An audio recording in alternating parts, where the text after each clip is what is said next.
अरे weight loss करना है, सबसे पहले तो राइस खाना बंद कर दो। या फिर मैंने अपनी वेट लॉस जर्नी स्टार्ट कर दी है और मैंने रोटी खाना बिल्कुल बंद कर दिया है, मैं सिर्फ सब्जी और दाल खाती हूँ। क्या आपको भी इसी तरह की एडवाइस मिलती है या फिर आपके भी फैमिली और फ्रेंड्स में ऐसे लोग हैं जो इस तरह की एडवाइस फॉलो करके अपनी वेट लॉस जर्नी स्टार्ट कर रहे हैं? Hi, I am Manisha Gaur, clinical nutritionist and health coach from Heal for Life. अगर आप भी अपनी ट्रांसफॉर्मेशन जर्नी स्टार्ट करना चाहते हैं या फिर आपको भी किसी भी क्लिनिकल कंडीशन से रिलेटेड कस्टमाइज्ड डाइट प्लान चाहिए, तो आप स्क्रीन पे दिए गए लिंक पे क्लिक करें, हमारी वेबसाइट विजिट करें और अपने प्रोग्राम में एनरोल करें। आज इस वीडियो में हम यही बात करेंगे कि क्या है ये रोटी और राइस का फंडा। इस वीडियो में मैं आपसे शेयर करूंगी कि क्या है nutritional benefits of roti and rice. इसी के साथ साथ मैं ये भी आपसे शेयर करूंगी कि किस तरह से रोटी और राइस एक दूसरे से सिमिलर है और अलग भी है, और अगर आप वेट लॉस करना चाहते हैं तो इन दोनों में से कौन सा ऑप्शन आपके लिए बेटर है। इस वीडियो को एंड तक जरूर देखें। हम इंडियन डाइट जो है, जो हमारी इंडियंस की डाइट है, उसका मेजर जो बेस है वो कार्बोहाइड्रेट होता है। अब चाहे वो राइस हो, रोटी हो, मिलेट्स हो। आपको पता है India world wide second rank पर है राइस की कंजम्पशन में और थर्ड रैंक पे है व्हीट की कंजम्पशन। सबसे पहले हम बात करेंगे न्यूट्रिशनल बेनिफिट्स की कि रोटी और राइस के क्या न्यूट्रिशनल बेनिफिट्स हैं और किस तरह से एक दूसरे से अलग है। हम कंपेयर करेंगे मीडियम साइज रोटी को एक सर्विंग ऑफ राइस से, which is close to 100 grams. अगर हम कंपेयर करें कैलोरीज वाइज, एक मीडियम साइज रोटी में 120 कैलोरीज होती है, जबकि एक serving rice which is 100 gram, जैसे कि मैंने बताया, उसमें 130 कैलोरीज होती है, जो कि ऑलमोस्ट क्लोज, मतलब आसपास ही है। अब बात करेंगे कार्बोहाइड्रेट कंटेंट की। एक मीडियम साइज रोटी में 18.5 ग्राम ऑफ कार्बोहाइड्रेट्स होते हैं, जबकि एक सर्विंग ऑफ राइस में 28 ग्राम, जो कि थोड़े से रोटी से ज्यादा है। प्रोटीन कंटेंट की अगर बात करी जाए तो एक मीडियम साइज रोटी में 3.1 ग्राम ऑफ प्रोटीन्स होते हैं, जबकि एक सर्विंग ऑफ राइस में 2.7 ग्राम्स ऑफ प्रोटीन, जो कि ऑलमोस्ट इक्वल है। अब अगर फाइबर कंटेंट की हम बात करें तो एक मीडियम साइज रोटी में close to 3.9 gram of fibre होता है, जबकि एक सर्विंग राइस में सिर्फ 1.4 ग्राम, तो वो कंपैरेटिवली चपाती से कम होता है। मिनरल्स जैसे कि copper, magnesium, zinc, iron comparatively चपाती में, रोटी में, व्हीट रोटी में ज्यादा होते हैं compare to rice. Sodium content जो है वो चपाती में ज्यादा है और राइस में कम है। अब हम रोटी और राइस दोनों के न्यूट्रिशनल बेनिफिट्स और न्यूट्रिशनल कंटेंट को जान चुके हैं। कोई किसी चीज में थोड़ा ज्यादा है तो कोई किसी चीज में थोड़ा कम है, बट क्वेश्चन तो वहीं का वहीं है ना कि वेट लॉस के लिए रोटी और राइस में से कौन सा बेटर ऑप्शन है। हम अक्सर अपने आसपास यही सुनते आते हैं ना कि रोटी मत खाओ या राइस मत खाओ, वेट लॉस करना है, या रात को राइस नहीं खाने चाहिए अगर वेट लॉस करना चाहते हो।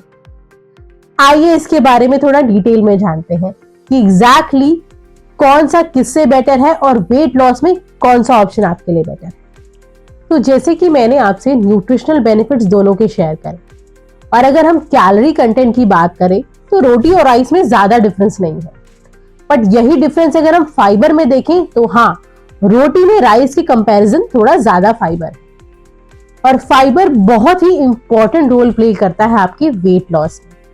यही रीजन है कि जब आप रोटी खाते हैं तब आप फुल फील करते हैं, और जब आप राइस खाते हैं तो आपको जल्दी भूख लगती है, क्योंकि यही फाइबर आपको फुल रखने में हेल्प करता है, और इसी वजह से आप इसको पोर्शन साइज वाइज भी कंट्रोल कर सकते हैं।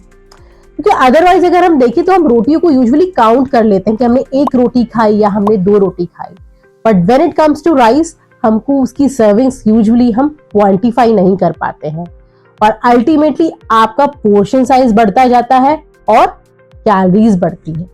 अब आप व्हीट रोटी खाएं या राइस खाएं, दोनों में ही पोर्शन साइज कंट्रोल सबसे इंपॉर्टेंट है, क्योंकि वेट लॉस के लिए सबसे इंपॉर्टेंट रूल ही कैलोरी डेफिसिट है।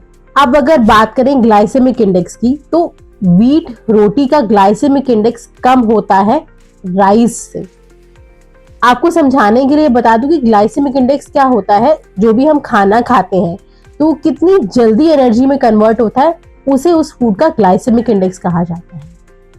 अब कंफ्यूजन तो यह है कि खाना तो हम एनर्जी के लिए ही खाते हैं ना, तो जितनी जल्दी वो हमें एनर्जी देगा वो अच्छा है।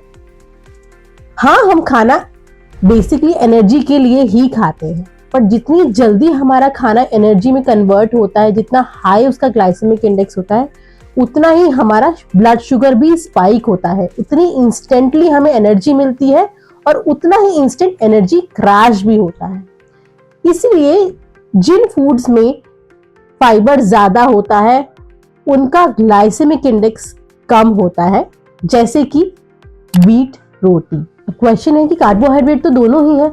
जी हाँ, कार्बोहाइड्रेट दोनों ही है, पर जब राइस की हलिंग होती है तब उसकी ऊपर की लेयर निकल जाती है, तब वो व्हाइट राइस बनता है।